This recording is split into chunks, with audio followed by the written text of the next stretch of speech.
บังพายุครับพี่น้องในกรุบเลยขึ้นมาจากบางนั้นนี่เมื่อกี้นี่เขาบ้านในทนไปเลย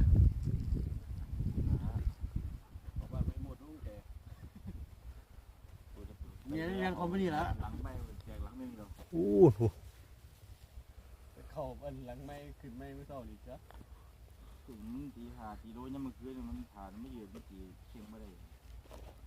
ทำมาเลย